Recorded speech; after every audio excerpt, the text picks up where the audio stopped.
ತುಮಕೂರು ಇದೆಯಲ್ಲ ಸರ್, ಅವಾಗ ಈ ತುಮಕೂರಿಗೆ ಇರಿಗೊಂದು ಕಾಲೋನಿ. ಇವಾಗ ಇವ್ರಿಗೆ ಯಾರಾದರೂ ಶತ್ರುಗಳು ಪ್ರಾಣಿಗಳು ಏನಾದರೂ ಬಂತು ಅಂದರೆ ಈ ಊರು ಪಾಳೆಗಾರಿಗೆ ಸಿಗ್ನಲ್ ಕೊಡುವಂಥ ಪ್ಲೇಸು ತುಮಕೂರು ಅಂದರೆ ಏನು ತಮಟೆ ಹೊಡೆಯೋ ಬೀದಿ ಅಂತ.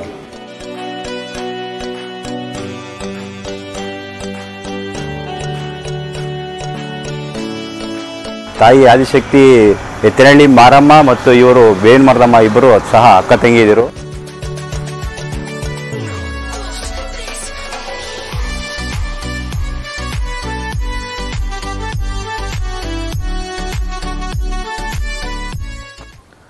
ನಮಸ್ತೆ ಸ್ನೇಹಿತರೆ, welcome to our channel travel and tasty. ಈಗ ನಾವು ಅಮರಶಿಲ್ಪಿ ಜಕಣಾಚಾರ್ಯವರ ಹುಟ್ಟೂರಾದಂತಹ ಕೈದಾಳ ಈ ಪ್ಲೇಸ್ಗೆ ಬಂದಿದ್ದೀವಿ. ಇಲ್ಲಿರುವಂಥ ಶ್ರೀ ಚೆನ್ನಕೇಶ್ವರ ಸ್ವಾಮಿ ದೇವಾಲಯದ ಇತಿಹಾಸ ಮತ್ತು ವೈಶಿಷ್ಟ್ಯತೆಗಳನ್ನು ತಿಳಿಯೋಣ ಬನ್ನಿ.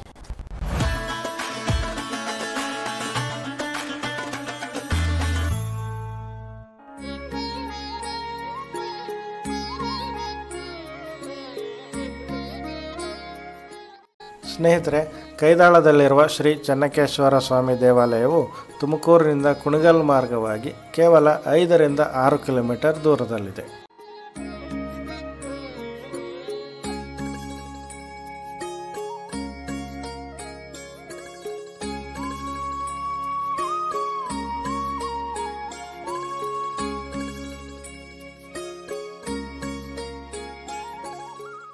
ಹೀಗೆ ಕೈದಾಳಕ್ಕೆ ಹೋಗುವ ದಾರಿಯಲ್ಲಿ ಬೇವಿನ ಮರದಮ್ಮ ತಾಯಿ ಎಂಬ ಚಿಕ್ಕದಾದ ಒಂದು ದೇವಸ್ಥಾನವಿದೆ. ಸೊ ಸ್ನೇಹಿತರೆ, ಈ ಬೇವಿನ ಮರದಮ್ಮ ತಾಯಿ ದೇವಸ್ಥಾನದ ಬಗ್ಗೆ ತಿಳಿಯೋಣ ಬನ್ನಿ.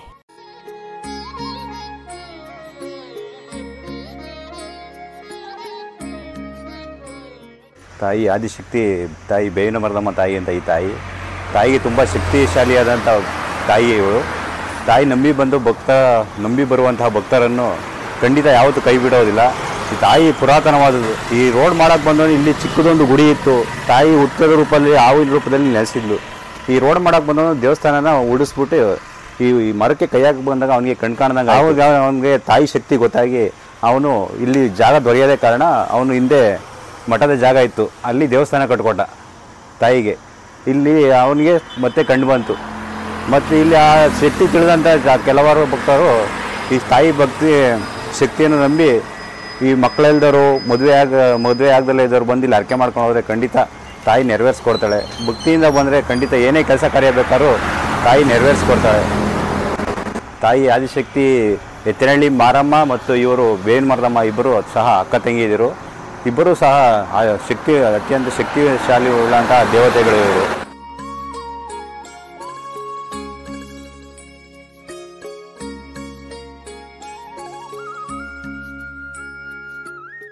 ಕುಣಿಗಲ್ ಮಾರ್ಗವಾಗಿ ಹೋಗಿ ಗೂಳೂರು ಎಂಬ ಗ್ರಾಮದಿಂದ ಬಲಕ್ಕೆ ತಿರುಗಿದರೆ ಕೈದಾಳ ಎಂಬ ಊರು ಸಿಗುತ್ತದೆ.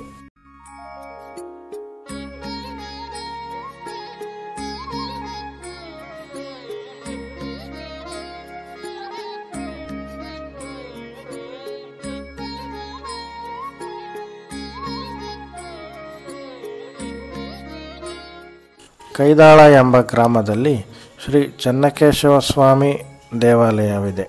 ಇಲ್ಲಿ ದ್ರಾವಿಡ ವಾಸ್ತುಶೈಲಿಯಲ್ಲಿ ನಿರ್ಮಿತವಾಗಿರುವ ಚೆನ್ನಕೇಶವ ದೇವಾಲಯದ ಬಳಿಯಲ್ಲಿರುವ ಗಂಗಾಧರೇಶ್ವರ ದೇವಾಲಯದಲ್ಲಿ ಒಂದು ಶಾಸನವಿದೆ.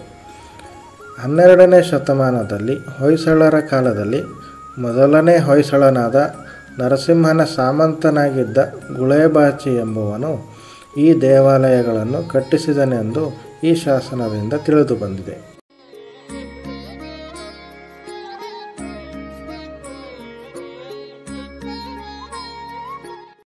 ಈ ದೇವಾಲಯದ ಮಹಾದ್ವಾರದ ಮೇಲಿನ ಸುಂದರವಾದ ಗೋಪುರ ವಿಜಯನಗರ ಕಾಲದಲ್ಲಿ ನಿರ್ಮಿತವಾಗಿದೆ.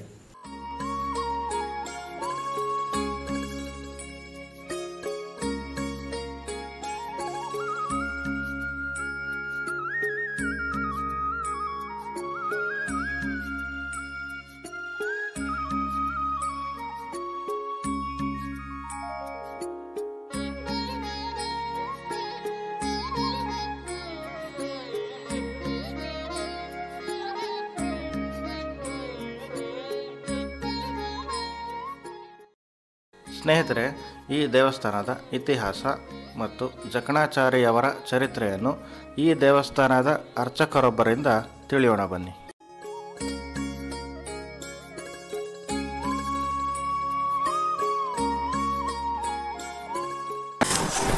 ಇದು ಜಕಣಾಚಾರಿ ಹುಟ್ಟೂರು ಸರ್. ಇದು 800 ವರ್ಷದಿಂದ ಅವಾಗ ಬಂದ್ಬಿಟ್ಟಿದ್ದಕ್ಕೆ ಕಿರಡಿಕಾಪುರಿ ಪಟ್ಟಣ ಅಂತ ಒರಿಜಿನಲ್ ನೇಮ್ ಇದಕ್ಕೆ. ಇಲ್ಲಿ ಕಿರಡಿಕಾಪುರಿ ಪಟ್ಟಣ ಅಂತ ಒರಿಜಿನಲ್ ನೇಮ್ ಇದಕ್ಕೆ. ಈ ನಮ್ಮ ದೇವಸ್ಥಾನ ಮುಂದೆ ಫೀಲ್ಡ್ ಇದೆಯಲ್ಲ, ಅದು ಆಗಿನ ಕಾಲದಲ್ಲಿ ಆಟದ ಮೈದಾನ. ಇವ್ರ ಪಾಳ್ಯಗಾರ ಧೂಳಿಬಾಚಿ ಅಂತೇಳಿ ಪಾಳ್ಯಗಾರ. ಅವನೇನು ಮಾಡ್ತಿದ್ದ ಅಂದರೆ ಇವ್ರ ಜನಗಳ ಕೈಯಲ್ಲಿ ಉಂಜಾಸ ಕಳಗ, ಟಗರುದ್ದ, ಕುಸ್ತಿ, ಮಲ್ಲಿದ್ದ, ಆನೆಗಳು ಕಳಗ, ಗೂಳಿಗಳು ಕಳಗ ಇದೆಲ್ಲ ಇಲ್ಲಿ ಆಟ ಆಡಿಸ್ತಾ ಇದ್ದಂತೆ. 50 ಎಕರೆ ಆಟದ ಮುಂದೆ ನಮ್ಮ ದೇವಸ್ಥಾನ ಮುಂದೆನೇ ಇದೆ ಅದು. ಇವ್ರ ಪಾಳ್ಯಗಾರ ಆಟ ಆಡಿಸ್ತಾ ಇದ್ದಂತೀನಿ.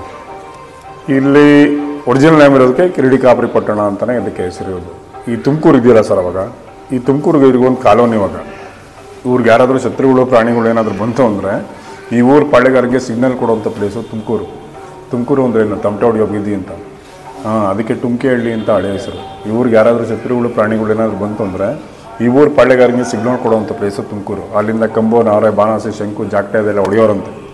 ಆವಾಗ ಇವ್ರ ಪಾಳ್ಯಗಾರ ಎತ್ತೆಚ್ಕೊಳ್ಳೋಂಥ ಯಾರೋ ಬರ್ತೀರ ಅದಕ್ಕೆ ಅವ್ರು ಸೌಂಡ್ ಮಾಡ್ತಾರದು ಅಂತೇಳಿ ಎತ್ತೆಚ್ಕೊಳ್ಳೋಂಥ. ಒಂದು ಕಾಲದಲ್ಲಿ 800 ವರ್ಷದಿಂದ ಇದು ಸಿಟಿ, ಅದು ಹಳ್ಳಿ. ಆಗಿನ ಕಾಲದಲ್ಲಿ ಅದು ಹಳ್ಳಿ, ಇದು ಸಿಟಿ. ಪಾಳ್ಯಗಾರ ಧೂಳಿಬಾಚಿ ಅಂತ ಆಡ್ತಿದ್ನಲ್ಲ, ಇದು ದೊಡ್ಡ ಸಿಟಿ. ಯಾಕೆಂದರೆ ಇಲ್ಲಿ ಕ್ರೀಡೆ ಆಡ್ತಿದ್ರಲ್ಲ, ಇಲ್ಲಿ ಉಂಜಾಸ್ ಕಳಗ, ಟಗರುದ್ದ, ಕುಸ್ತಿ, ಮಲ್ಲಿದ್ದ, ಆನೆಗಳು ಕಳಗ, ಗೂಳಿಗಳು ಕಳಗ ಇದೆಲ್ಲ ಇಲ್ಲಿ ಆಟ ಆಡಿಸ್ತಾ ಇದ್ದಂತೆ ಗ್ರೌಂಡಲ್ಲಿ. ಇವಾಗೆಲ್ಲ ನಾವೆಲ್ಲ ಸ್ಟೇಡಿಯಮ್ಮು ಇದು ಎಲ್ಲ ಇವಾಗ ನೋಡ್ತೀವಿ. ನಮ್ಮೂರು ಅವಾಲ ಸ್ಟೇಡಿಯಮ್, ಯಾವಾಗ ಹೇಳಿ 800 ವರ್ಷದಿಂದ ಸ್ಟೇಡಿಯಮ್ ನಮ್ಮೂರು. ಯಾವಾಗ ಏನು ಮಾಡೋರು ಅಂದರೆ ಈ ಸುತ್ತಮುತ್ತಲು ಹಳ್ಳಿಗಳೆಲ್ಲ ಈಗ ಹೇಳಿದ್ನಲ್ಲ ನಿಮಗೆ, ಈ ಹಳ್ಳಿ ಟುಮ್ಕೆಹಳ್ಳಿ, ಈ ಕಡೆ ಈ ಸುತ್ತಮುತ್ತಲು 8 ಹಳ್ಳಿ ಬರುತ್ತೆ ನಮ್ಮ ಸರೌಂಡಿಂಗ್. ಆ ಜನಗಳೆಲ್ಲ ಇಲ್ಲಿ ನೋಡೋಕ್ಕೆ ಬರೋವಂತಿಲ್ಲಲ್ಲ. ಇವಾಗ ಗೂಳೂರು ಇದೆಯಲ್ಲ, ಗೂಳಿಗಳ ಊರು ಗೂಳೂರು. ಇಲ್ಲಿ ಪಳಗಿಸ್ಬಿಟ್ಟು ಅಲ್ಲಿ ಆ ಕಡೆಗೆ ಬಿಡೋರಂತ. ಗೂಳಿಗಳ ಊರು ಗೂಳೂರು. ಇಲ್ಲೆಲ್ಲ ಇವಾಗ ನಾವು ಮಧ್ಯ ಪ್ರಾಂತ್ಯಲ್ಲಿ ನಾವು ಇರೋದು. ಇವಾಗ ಇಲ್ಲಿ ನಾವು ಮಧ್ಯ ಇರೋದು. ಇವಾಗ ನೋಡಿ, ನಮ್ಗೆ ಬಂದು ತುಮಕೂರು ಸಿಟಿ ಆಯಿತು, ಇಲ್ಲಿ ಕುಣಗಲ್ ಸಿಟಿ ಆಯಿತು, ಇಲ್ಲಿ ಬಂದು ಗುಬ್ಬಿ ಸಿಟಿ ಆಯಿತು, ಇಲ್ಲಿ ಬಂದು ಈ ಕಡೆ ಸುತ್ತಮುತ್ತೆಲ್ಲ ನಮ್ಮ ಊರು ಸುತ್ತ ಇರೋದೆಲ್ಲ ಸಿಟಿ ಆಗೋಯ್ತು. ನಾವು ಮಧ್ಯದಲ್ಲಿ ಹಂಗೆ ಉಳ್ಕೊಂಬಿಟ್ಟು ಇದೇ ಹಳ್ಳಿಯಾಗಿ ಉಳ್ಕೊಂಡ್ಬಿಡ್ತೀವಿ. ಇಲ್ಲೆಲ್ಲ ಬೆಳೆದಿರೋದೆಲ್ಲ ಅವನ ಕಾಲದಲ್ಲಿ ಅದೆಲ್ಲ ಹಳ್ಳಿ, ಕಾಲದಲ್ಲಿ ಇದು ಸಿಟಿ. ಅಲ್ಲಿರೋರೆಲ್ಲ ಇಲ್ಲಿಗೆ ಬರೋರು. ಇವಾಗ ಇಲ್ಲಿಲ್ಲ. ಇವಾಗ ಇಲ್ಲಿರೋರೆಲ್ಲ ನಾವು ಅಲ್ಲಿಗೆ ಹೋಗ್ತಾ ಇದ್ದೀವಿ. ಇವಾಗ ಆ ರೇಂಜ್ ಹೊಟ್ಟೋಗ್ಬಿಟ್ಟಿದೆ. ಜಗನ್ನಾಥರು ಸ್ವಂತ ಊರಿದ್ದು. ಅವ್ರ ಎಂಥ ಹೆಸರು ಛಾಯಾದೇವಿ ಅಂತೇಳಿ. ಅವಳು ಇಲ್ಲಿ ಯಾವಾಗ ಜಗನ್ನಾಚಾರ್ಯವರು ಯಾವಾಗ ಕೆತ್ತನೆ ಕೆಲಸಕ್ಕೆ ಹೋದಾಗ ಮನೆಗೆ ಬಂದಾಗ ಎಂಥ ಹೆಸರು ಛಾಯಾದೇವಿ ಅಂತೇಳಿ ಅವಳು ಬೈತಾಳೆ. ಏನು ಅವ್ರನ್ನ ಕೆತ್ತನೆ ಕೆಲಸಕ್ಕೆ ಹೋಗ್ತಾಳೆ, ನ್ಯಾ ಕೆಲಸ ಹೋಗಲ್ಲ. ಬೈದಾಗ ಇವನೇನು ಮಾಡ್ತಾನೆ, ಅಯ್ಯೋ ನಾನು ಕಲ್ತಿರೋಂಥ ವಿದ್ಯೆ ನನ್ನಲ್ಲೇ ಹೊಡ್ಕೊಂಡ್ಬಿಡತ್ತಲ್ಲ ಅಂತೇಳಿ ಕೋಪ ಮಾಡ್ಕೊಂಡು ಇವ್ರು ಬಿಟ್ಟೆ ಹೊರಟೋಗ್ತಾನೆ. ಆಗ ಗರ್ಭಿಣಿ ಬೇರೆ ಅದೇ ಟೈಮಲ್ಲ ಇವನು ಹೊರಟೋಗ್ತಾನೆ. ಇವನು ಮೊದಲನೇ ದೇವಸ್ಥಾನ ಹೋಗೋದೇ ಸೋಮನಾಥಪುರ, ಮೈಸೂರು ಹತ್ರ ಇದೆಯಲ್ಲ, ಸೋಮನಾಥಪುರಕ್ಕೆ ಹೋಗಿರ್ತಾರೆ. ಅಲ್ಲಿ ದೇವಸ್ಥಾನ ಕೆಲಸ ಎಲ್ಲ ಶುರು ಮಾಡಿಬಿಟ್ಟಿರ್ತಾರೆ ಅವರು. ಇವನು ಹೋಗಿ ಕೇಳ್ಕೊತಾನೆ, ನನಗೊಂದು ಕೆಲಸ ಕೊಡಿ ಅಂತ. ಅವ್ರೇನು ಮಾಡ್ತಾರೆ, ಇಷ್ಟು ಚೆನ್ನಾಗಿ ಕೆಲಸ ಮಾಡೋದು, ದೇವಸ್ಥಾನ ಮಾಡೋದು ಚೆನ್ನಾಗಿ ಇವನ ಕೈಲೇ ಕೊಟ್ಬಿಡೋಣ ಅಂತೇಳಿ ಮೊದಲನೇ ದೇವಸ್ಥಾನ ಅವನ ಕೈಲೇ ಕೊಡ್ತಾರೆ. ಅಲ್ಲಿ 16 ವರ್ಷ ಕೆಲಸ ತೊಗೊತಾನೆ. ಇಲ್ಲಿ ಸೋಮನಾಥಪುರದಲ್ಲಿ ಮೊದಲನೇ ದೇವಸ್ಥಾನ ಅವ್ನಿಗೆ ಅದೇ ಸಿಗೋದು. ಸೋಮನಾಥಪುರದಲ್ಲಿ 16 ವರ್ಷ ಕೆಲಸ ತೊಗೊತಾರೆ. ಆ ದೇವಸ್ಥಾನ ಎಲ್ಲ ಆದಮೇಲೆ ಅವ್ನಿಗೆ 2ನೇ ದೇವಸ್ಥಾನಕ್ಕೆ ಹೋದೆ, ಹಳೆಬೀಡು. ಅವ್ನಿಗೆ ಅಲ್ಲಿ ಹಳೆಬೀಡಕ್ಕೆ ಹೋಗ್ತಾರೆ. ಹಳೆಬೀಡೆ ಹಳೇದು, ಆಮೇಲೆ ಬೇಲೂರಾಗಿದ್ದು. ಹಳೆಬೀಡೆ ಹಳೇದು, ಹಳೆಬೀಡಕ್ಕೆ ಹೋಗ್ತಾರೆ. ಇಲ್ಲಿ 16 ವರ್ಷ ಮಾಡ್ತಾನೆ, ಅಲ್ಲಿ 18 ವರ್ಷ ಮಾಡ್ತಾನೆ. ಅಲ್ಲಿ ವಿಷ್ಣು ಮಹಾರಾಜ ಆ ದೇವಸ್ಥಾನ ನೋಡಬೇಕು ಅಂತ ಅಲ್ಲಿಗೆ ಬರೋದು, ಹಳೆಬೀಡು ದೇವಸ್ಥಾನಕ್ಕೆ. ಆ ದೇವಸ್ಥಾನ ನೋಡ್ಬಿಟ್ಟು ಅಷ್ಟನ್ನ ಅವ್ರು ಕೇಳ್ತಾರೆ, ಯಾರು ಮಾಡಿರೋದು ಇದೆಲ್ಲ ಅಂತ. ಅಲ್ಲಿರೋರು ಹೇಳ್ತಾರೆ, ನಮ್ಗೆ ಮಂದಿ ಯಾರು ಅವ್ರು ಮಾಡಿಕೊಟ್ಟಿದ್ದಾರೆ. ಅವಾಗ ರಾಜನೇ ಬಂದು ಜಗಣಾಚಾರ್ಯನ ಕೇಳ್ಕೊತಾನೆ, ನೋಡಪ್ಪ ಪಕ್ಕದಲ್ಲಿ ನಮ್ಮೂರಿದೆ, ನೀನು ಅಲ್ಲಿ ಬಂದ್ಬಿಟ್ಟು ಒಂದು ದೇವಸ್ಥಾನ ನೀನು ನಿರ್ಮಾಣ ಮಾಡಬೇಕು. ಇವರು ಜಗಣಾಚಾರ್ಯರು ಒಪ್ಕೊಳ್ಳಲ್ಲ. ಸ್ವಾಮಿ, ನನಗಿನ್ನ ಮೇಲ್ಪಟ್ಟ ಕಲಾವಿದರು ಬೇಕಾದ ಜನ ಇದ್ದಾರೆ, ನೀವೆಲ್ಲ ನಿಮ್ಮೂರಿಗೆ ಹೋಗಿ ಅವ್ರು ಯಾರು ಕೈಲೂ ಆಗದಿಲ್ಲಿದ್ರೆ ಕೊನೆಗೆ ನನ್ನ ಕೇಳ್ಕೊಡಿ, ನಾನು ಮಾಡಿಕೊಡ್ತೀನಿ. ಈ ರಾಜ ಹೇಳ್ದಂದ್ರೆ ಕೇಳಬೇಕಾ, ಎಲ್ಲ ಕಡೆಯಿಂದನೂ ಹೋಗ್ತಾರೆ, ನಾನು ಮಾಡ್ತೀನಿ. ಅವ್ನು ರಾಜನ ಪಾಪ ಯಾರಿಗೆ ಕೊಡೋದು ಯಾರಿಗೆ ಬಿಡೋದು ಅವನಿಗೆ ಗೊತ್ತಾಗಲ್ಲ. ಅವ್ನು ರಾಜ ಅಲ್ಲಿ ಹೇಳ್ತಾನೆ, ನೋಡಿ, ಹಿಂದೆ ಯಾರು ಮಾಡಿರಬಾರ್ದು, ಮುಂದೆ ಯಾರ ಕೈಲೂ ಮಾಡೋಕ್ಕೂ ಆಗಬಾರ್ದು. ನಮ್ಗೆ ಆ ಥರ ದೇವಸ್ಥಾನ ನೀವು ಇಲ್ಲಿ ಮಾಡಬೇಕಿಲ್ಲಿ. ಬಂದವರೆಲ್ಲ ಹಿಂದೆ ಕೊಟ್ಟೋಗ್ತಾರೆ. ನಮ್ಗೆ ಆ ಥರ ಕೂತ್ರಿ ಕೆಲಸ ಎಲ್ಲ ನಮ್ಮ ಕೈಲಿ ಮಾಡೋಕ್ಕಾಗಲ್ಲ. ನಿಂತ್ಕೊಂಡು ಹೇಳ್ಕೊಡ್ತೀವಿ, ಹಿಂಗೆ ಮಾಡು ಹಂಗೆ ಮಾಡು ಅಂತ ಹೇಳ್ಕೊಡ್ತೀವಿ. ನೀವು ಹಿಂಗೆ ಮಾಡು ಅಂದರೆ ನಮ್ಮ ಕೈಲಿ ಆಗಲ್ಲ. ಇದು ಕೊನೆಗೆ ಜಗನ್ನಾಚಾರ್ಯನ ಕೂಗ್ಬಿಟ್ಟು ಅವ್ನ ಕೈಲಿ ಕೊಡೋದು ಹೇಳ್ತಾರೆ, ನೋಡಪ್ಪ ಬಂದವರೆಲ್ಲ ಹಿಂಗೆ ಹೇಳಿದ್ದಾರೆ, ನೀನು ದೊಡ್ಡ ಮನಸ್ಸು ಮಾಡಿ ಇಲ್ಲೊಂದು ದೇವಸ್ಥಾನ ನೀನು ನಿರ್ಮಾಣ ಮಾಡಬೇಕು. ಆಯ್ತು, ನಾನು ಮಾಡಿಕೊಡ್ತೀನಿ ಅಂತೇಳಿ ಒಪ್ಕೊಂಡ್ಬಿಡ್ತಾರೆ. ಇಲ್ಲಿ ಸೋಮನಾಥಪುರ ಬರೀ 16 ವರ್ಷ ಮಾಡ್ತಾರೆ. ಹಳೆಬೀಡು 18 ವರ್ಷ ಮಾಡ್ತಾರೆ. ಬೇಲೂರು 26 ವರ್ಷ 6 ತಿಂಗಳು ಮಾಡ್ತಾರೆ. ಅವ್ನು ಬೇಲೂರಲ್ಲೇ ಜಾಸ್ತಿ ಕೆಲಸ ಮಾಡಿರೋರು ಜಗಣಾಚಾರ್ಯರು. ಬೇಲೂರಲ್ಲೇ ಅವರು ಜಾಸ್ತಿ ಕೆಲಸ ತೊಗೊಂಡ್ರು. ಅದು ತುಂಬ ಚೆನ್ನಾಗಿ ಮಾಡ್ಕೊಬಿಡ್ತಾರೆ. ಈ ರಾಜ ಬಂದು ಹೋಗಿ ಮಾಡ್ತಿರ್ತಾನಲ್ಲ, ಅಲ್ಲ ಅವ್ನು ರಾಜ ಹೇಳ್ತಾನೆ, ನೋಡಪ್ಪ ದೇವಸ್ಥಾನ ಮಾಡೋದಂದ್ರೆ 2ನೇ ವೈಕುಂಠ ಮಾಡಕ್ಕೆ ಬಿಟ್ಟಿದ್ಯಾ, ಒಳಗಡೆ ಒಂದು ಚೆನ್ನಕೇಶವನ ದೇವ್ರನ್ನೂ ನೀನು ಅಷ್ಟೇ ಸುಂದರವಾಗಿ ನೀನು ಮಾಡಿಕೊಡ್ಬೇಕು. ಒಂದು ದೇವ್ರನ್ನೂ ರೆಡಿ ಮಾಡಿಬಿಡ್ತಾರೆ ಅವರು, ಒಂದು ಚೆನ್ನಕೇಶವನ ದೇವ್ರನ್ನೂ ರೆಡಿ ಮಾಡಿಬಿಡ್ತಾರೆ. ಇನ್ನು 15 ದಿವಸ ಪ್ರದೇಶಾಪನೆ ಇಲ್ಲಿ ಬಿಟ್ಟೋಗಿರ್ತಾನಲ್ಲ ಹೆಂಡ್ತಿನ. ಇಲ್ಲಿ ಹುಡುಗನ ಮಗು ಚೆನ್ನಾಗಿರುತ್ತೆ, ಡಂಗಣಾಚಾರಿ ಅಂತ ಅವ್ರ ಅಮ್ಮ ಇಲ್ಲಿ ಸಿಟಿ ಇರ್ತಾಳೆ. ಇವನು ಎಲ್ಲಿ ಕಳಿಸಿದ್ರು ಅಲ್ಲೇ ಕೂತ್ರು ಕೆಲಸ ಮಾಡ್ಕೊಂಡು ಇವನು ಆದರೆ ಇದರಲ್ಲೇ ಬಂದ್ಬಿಡ್ತಾನೆ. ಒಂದಿನ ಆಟ ಆಡೋಕ್ಕೆ ಬಂದಾಗ ಊರಿನ ಜನ ಎಲ್ಲ ಗೇಲಿ ಮಾಡೋರು ಅಂತಾನೆ, ಅಪ್ಪ ಇಲ್ದವನು. ಅವಾಗ ಅವ್ರ ತಾಯಿ ಹತ್ರ ಅವ್ರ ತಾತ ಅವರ ಮನೆಗಳಲ್ಲಿ ಹೋಗಿ ಕೇಳ್ತಾನೆ, ನಮ್ಮಪ್ಪ ಯಾರು ಎಲ್ಲೋದ್ರು ಏನು ಕತೆ ಅಂತ. ಅವರೆಲ್ಲ ಹೇಳ್ತಾರೆ, ಇಲ್ಲಪ್ಪ ನಿಮ್ಮ ತಂದೆ ಈ ಥರ ಹೊರಟೋಗಿದ್ದಾರೆ, ನಿಮ್ಮ ತಂದೆ ಊರಲ್ಲಿ ಇಲ್ಲ. ಇವನೇನು ಮಾಡ್ತಾರೆ, ಇವ್ರ ಅಪ್ಪನ್ಕೊಂಬರಕ್ಕೆ ಇವನು ಹೊರಟೋಗಿರ್ತಾನೆ. ಅವಲೇನು ಇವನು ಹೋದ್ರೆ ಇವ್ರ ಅಪ್ಪನ್ನೇ ಹುಡ್ಕಲ್ಲ ಇವನು, ಯಾಕೆಂದರೆ ಇವನಿಗೂ ಶಿಲ್ಪಿಶಾಸ್ತ್ರದಲ್ಲಿ ಆಸಕ್ತಿ ಇರುತ್ತೆ. ಒಂದು ದೇವಸ್ಥಾನಕ್ಕೆ ಹೋಗೋದು, ಆ ದೇವಸ್ಥಾನ ನೋಡೋದು, ಅಲ್ಲಿ ನೋಡೋದು, ಇಲ್ಲಿ ನೋಡೋದು, ಅಲ್ಲಿ ಕೆಲಸ ಮಾಡೋದು. ಇವನು ಹಂಗೆ ಅವ್ರ ಅಪ್ಪನ ಇದರಲ್ಲೇ ಹೊರಟೋಗ್ತಾನೆ. ಇವನು ಹಳೆ ಬಿಡಿಗೆ ಹೋದಾಗ ಇವ್ರ ಮಗ ಏನು ಮಾಡೋದು, ಮಗ ಹಳೆ ಬಿಡಿಗೆ ಹೋಗಿರ್ತಾನೆ. ಆ ದೇವಸ್ಥಾನ ಎಲ್ಲ ನೋಡಿದಾಗ ಅಲ್ಲಿರೋರು ಅವ್ನಿಗೆ ಹೇಳೋದು, ಇಲ್ಲಿ ವಿಷ್ಣು ಮಹಾರಾಜ ಒಂದು ದೇವಸ್ಥಾನ ನಿರ್ಮಾಣ ಮಾಡಿದ್ದಾನೆ, ಇನ್ನೊಂದು 15 ದಿವಸ ಬಿಟ್ಕೊಂಡು ಹೋದರೆ ಆ ದೇವ್ರದ್ದು ಪ್ರದೇಶ ನಡೆಯುತ್ತೆ, ಹೋಗಲಿಗೆ ಅಂತ ಅವರೆಲ್ಲರೂ ಹೇಳಿದ್ರಲ್ಲ ಅಂತೇಳಿ ಅವನು ಬೇಲೂರಿಗೂ ಹೋಗ್ತಾನಲ್ಲಿ. ಅವ್ನ ದೇವಸ್ಥಾನದ ಹೊರಗಡೆ ನೋಡಿದ ತಕ್ಷಣ ಅವ್ನಿಗೆ ಆಶ್ಚರ್ಯ ಆಗ್ಬಿಡುತ್ತೆ, ಏನಪ್ಪ ಇಷ್ಟು ಚೆನ್ನಾಗಿ ಸುಂದರವಾಗಿ ದೇವಸ್ಥಾನ ಕಟ್ಟಿದ್ದಾರೆ ಇಲ್ಲಿ. ಇವನು ಹೊರಗಡೆ ಎಷ್ಟು ಕೆಲಸ ಕಾರ್ಯಗಳೆಲ್ಲ ಮಾಡಿದ್ದಾರೆ, ಇನ್ನು ಒಳಗಡೆ ಎಷ್ಟು ಕೆತ್ತನೆ ಮಾಡಿರ್ತಾನೆ ಆ ವಿಗ್ರಹದಲ್ಲಿ. ಆ ದೇವ್ರನ್ನ ನೋಡಬೇಕು ಅಂದಾಗ ಇವನ್ನ ರಾಜ್ಭಟ್ರು ಬಿಡಲ್ಲ, ಕಳಿಸ್ಬಿಡ್ತಾರೆ, ಹೋಗಿ ದೇವ್ರು ತೋರಿಸಲ್ಲ, ಹೋಗು ನೀನೊಂದು ವಾರ ಬಿಟ್ಕೊಂಡು ಬಾ, ಆಮೇಲೆ ಮಹಾಮಂಗಳಾರತಿ ಟೈಮಲ್ಲಿ ದೇವ್ರ ದರ್ಶನ ಆಗುತ್ತೆ ನಿನಗೆ, ಹೋಗಲ್ಲೇನೋ ತೋರಿಸಲ್ಲ ನೀನು. ಅವ್ನು ಏನು ಕೇಳ್ಕೊಂಡ್ರು ಪಾಪ ಬಿಡಲ್ಲ, ಸೀದಾ ರಾಜನ ಹತ್ರ ಹೊರಟೋಗ್ತಾನೆ. ಇನ್ನು ಹುಡುಗ ಕೇಳ್ತಾನೆ, ಸ್ವಾಮಿ ದೇವಸ್ಥಾನ ನೋಡಿದೆ ನಂಗೆ ಭಾರಿ ಸಂತೋಷ ಆಯಿತು, ನೀವೇನಾದರೂ ದೊಡ್ಡ ಮನಸ್ಸು ಮಾಡಿ ನನಗೆ ದೇವ್ರು ತೋರಿಸ್ತಾರೆ, ದೇವ್ರು ನೋಡ್ಕೊಂಡು ನಾನು ಹೋಗ್ತೀನಿ ನಾನು. ಅವನೇನು ಮಾಡ್ತಾನೆ, ರಾಜ ಅಯ್ಯೋ ಹೋಗ್ರಿ ಅವ್ನಿಗೆ ದೇವ್ರು ತೋರಿಸೋಗ್ರಿ ಅಂತ ಕಳಿಸ್ತಾನೆ. ಅವ್ನು ರಾಜನ ಮಾತು ಅವ್ರು ಮೀರಂಗಿಲ್ಲ, ಕರ್ಕೊಂಡ್ಬರ್ತಾರೆ, ನೋಡಿ ಇದೇ ಮೂರ್ತಿ ನೋಡು ಅಂತ ತೋರಿಸ್ತಾರೆ.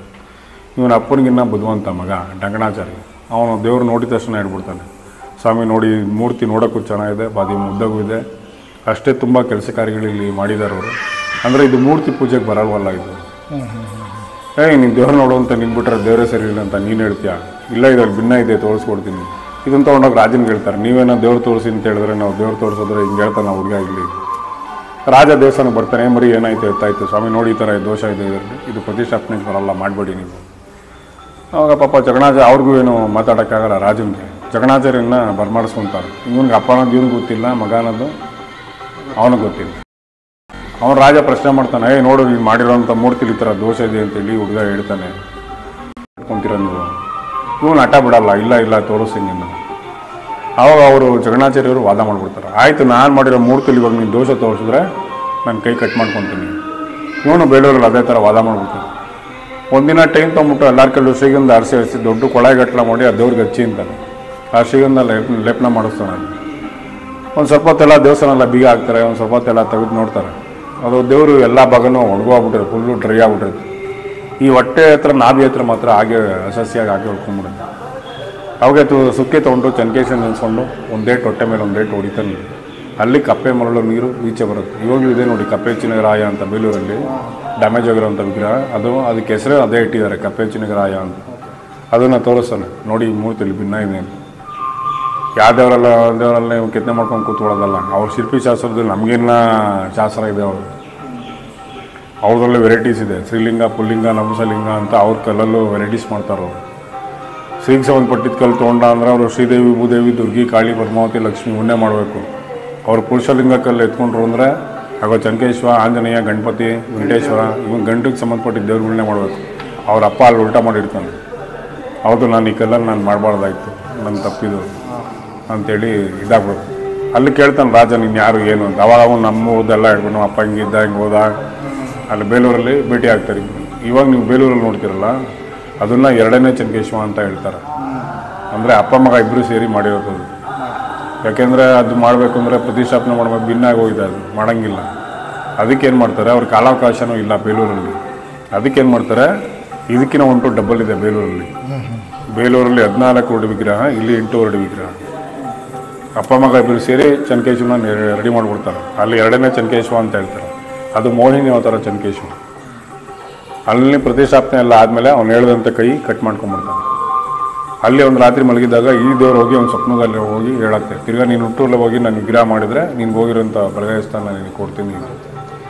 ಅವಾಗ ರಾಜನಿಗೆ ಹೇಳ್ತಾನೆ, ನಾನು ಊರಿಗೆ ಹೋಗ್ತಾ ಇದ್ದೀನಿ ಕಳಿಸ್ಕೊಡಿ ಅಂತ. ಅವಾಗ ಅವ್ನು ಗ್ರ್ಯಾಂಡ್ ಫಂಕ್ಷನ್ ಇಟ್ಕೊಂಡು ಈ ಕಲ್ಲನ್ನ ಅವ್ನಿಗೆ ಉಡುಗೊರೆಯಾಗಿ ಕೊಡ್ತಾರೆ, ತೊಗೊಂಡೋಗಿ ನಿಮ್ಮ ಊರಿಗೆ ಅಂತ. ನನಗೆ ಒಳಗಡೆ ದೇವ್ರು ನೋಡಿದ್ರಲ್ಲ, ಅದು ಕೃಷ್ಣಶಿಲೆ ಅಂತೇಳಿ ಕಲ್ಲದು.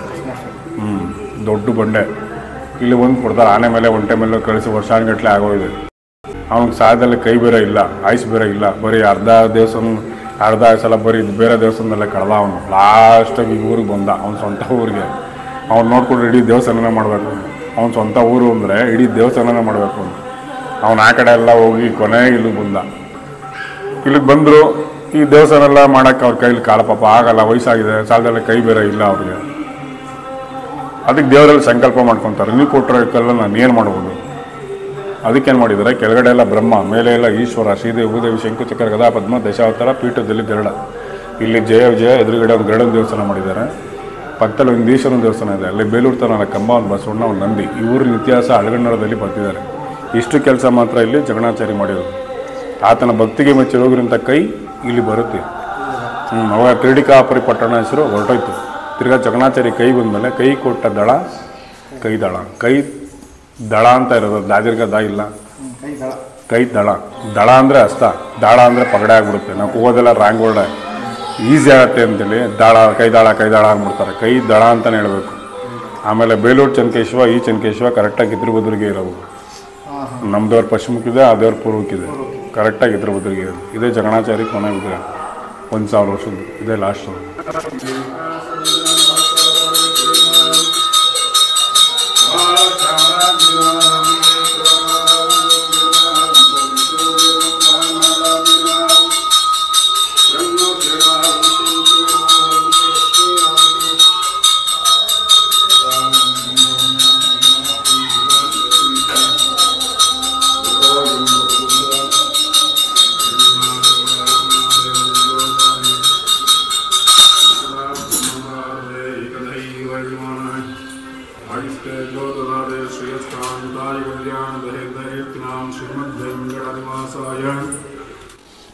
ಸ್ನೇಹಿತರೆ, ಈ ದೇವಸ್ಥಾನದಲ್ಲಿ ಗರುಡ ಮೂರ್ತಿ ವಿಗ್ರಹವಿರುವ ಒಂದು ಗುಡಿ ಇದೆ. ಈ ಗುಡಿಯ ಹಿಂಭಾಗದ ಗೋಡೆಯಲ್ಲಿ ಒಂದು ರಂಧ್ರವಿದೆ.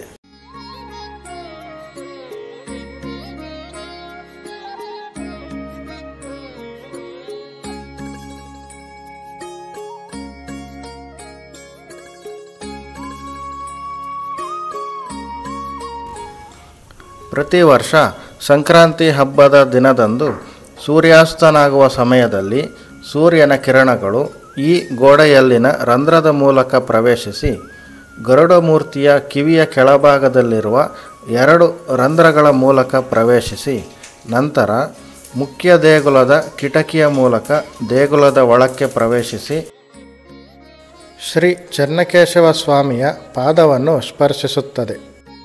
ಹೀಗೆ ಈ ದೇವಸ್ಥಾನವನ್ನು ನಿರ್ಮಿಸಿರುವುದು ಈ ದೇವಾಲಯದ ವಾಸ್ತು ವಿಶೇಷವಾಗಿದೆ.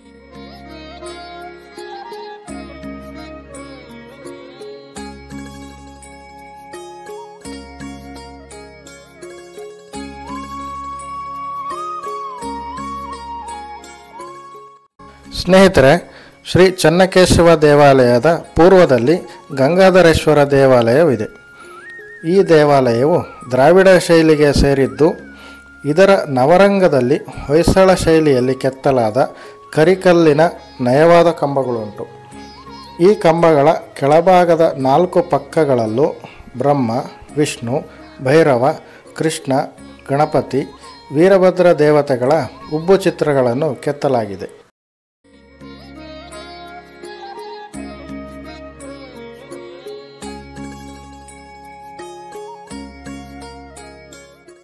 ಸ್ನೇಹಿತರೆ, ಈ ಕೈದಾಳದಲ್ಲೇ ಶ್ರೀ ಚೆನ್ನಕೇಶವ ಸ್ವಾಮಿ ದೇವಾಲಯದ ಸ್ವಲ್ಪ ದೂರದಲ್ಲೇ ಮತ್ತೊಂದು ದೇವಾಲಯವಿದೆ. ಇದು ಕೋಡಿ ರಾಮೇಶ್ವರ ದೇವಾಲಯ.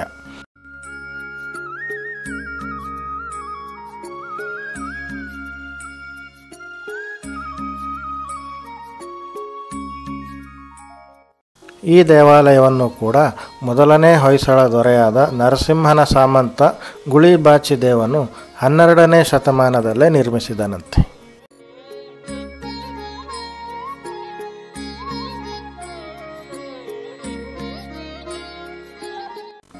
ಹೀಗೆ ಸಾಗುತ್ತಾ ಬಂದರೆ ಗೂಳೂರು ಎಂಬ ಊರು ಸಿಗುತ್ತದೆ. ಈ ಊರಿನಲ್ಲಿ ಶ್ರೀ ಮಹಾಗಣಪತಿ ದೇವಾಲಯವಿದೆ. ಪುರಾತನ ಇತಿಹಾಸವಿರುವ ಗೂಳೂರು ಗಣಪತಿ ಉತ್ಸವ ನಾಡಿನೆಲ್ಲೆಡೆ ಪ್ರಸಿದ್ಧಿ ಹೊಂದಿದೆ. ಸಂಪ್ರದಾಯದಂತೆ ಆಗಸ್ಟ್ ತಿಂಗಳಲ್ಲಿ ಎಲ್ಲೆಡೆ ಗಣಪತಿ ಪ್ರತಿಷ್ಠಾಪನೆ ನಡೆದರೆ ಇಲ್ಲಿ ಭಾದ್ರಪದ ಚೌತಿಯಿಂದ ಗಣೇಶನ ಪ್ರತಿಮೆ ಮಾಡಲು ಪ್ರಾರಂಭಿಸಲಾಗುತ್ತದೆ. ಗೂಳೂರು ಕೆರೆಯಿಂದ ಮಣ್ಣು ತಂದು ಹದಗೊಳಿಸಿ ವಿಗ್ರಹ ತಯಾರಿಸಲು ಪ್ರಾರಂಭಿಸಲಾಗುತ್ತದೆ. ವಿಗ್ರಹವನ್ನು ಅನಾದಿ ಕಾಲದಿಂದಲೂ ಮಾಡಿಕೊಂಡು ಬಂದಿರುವ ವಂಶಸ್ಥ ಕಲಾವಿದರೇ ತಯಾರಿಸುತ್ತಾರೆ. ದೀಪಾವಳಿ ಹಬ್ಬ ಒಂದೆರಡು ದಿನ ಬಾಕಿ ಇರುವಂತೆ ಗಣೇಶ ವಿಗ್ರಹ ನಿರ್ಮಾಣ ಮುಗಿದು ಬಣ್ಣ ಹಚ್ಚುವ ಕಾರ್ಯ ಪ್ರಾರಂಭವಾಗುತ್ತದೆ. ದೀಪಾವಳಿ ಹಬ್ಬದ ದಿನ ಗಣೇಶ ಮೂರ್ತಿಗೆ ಕಣ್ಣು ಧರಿಸಿ ಪೂಜೆ ಆರಂಭಿಸಲಾಗುತ್ತದೆ. ಕಾರ್ತಿಕ ಮಾಸದ ಸಂಪೂರ್ಣ 1 ತಿಂಗಳ ಕಾಲ ಈ ಬೃಹತ್ ಮಹಾಗಣಪತಿಗೆ ಪ್ರತಿನಿತ್ಯ ವಿಶೇಷ ಪೂಜಾ ಕೈಂಕರ್ಯಗಳು ನೆರವೇರಲಿದೆ.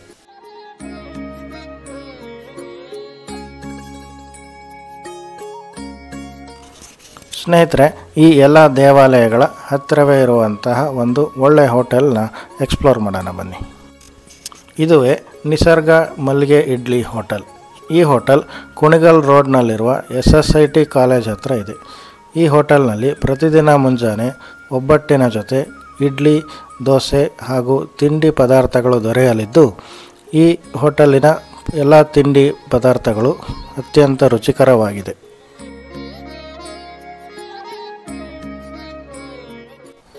ಸೊ ಸ್ನೇಹಿತರೆ, ನೋಡಿದ್ರಲ್ಲ, ಇಷ್ಟು ಈ ದೇವಸ್ಥಾನದ ಇತಿಹಾಸ ಮತ್ತು ವೈಶಿಷ್ಟ್ಯ. ನಿಮಗೆ ಈ ವಿಡಿಯೋ ಇಷ್ಟ ಆಗಿದ್ದಲ್ಲಿ ಲೈಕ್ ಮಾಡಿ, ನಿಮ್ಮ ಅನಿಸಿಕೆ ಅಭಿಪ್ರಾಯಗಳನ್ನು ಕಮೆಂಟ್ ಮೂಲಕ ತಿಳಿಸಿ. ನಮ್ಮ ಈ ವಿಡಿಯೋವನ್ನು ಹೆಚ್ಚಾಗಿ ಶೇರ್ ಮಾಡಿ, ನಮ್ಮ ಚಾನಲ್ಗೆ ಸಬ್ಸ್ಕ್ರೈಬ್ ಮಾಡಿ. ಥ್ಯಾಂಕ್ ಯು ಸ್ನೇಹಿತರೆ. Thanks for watching the video.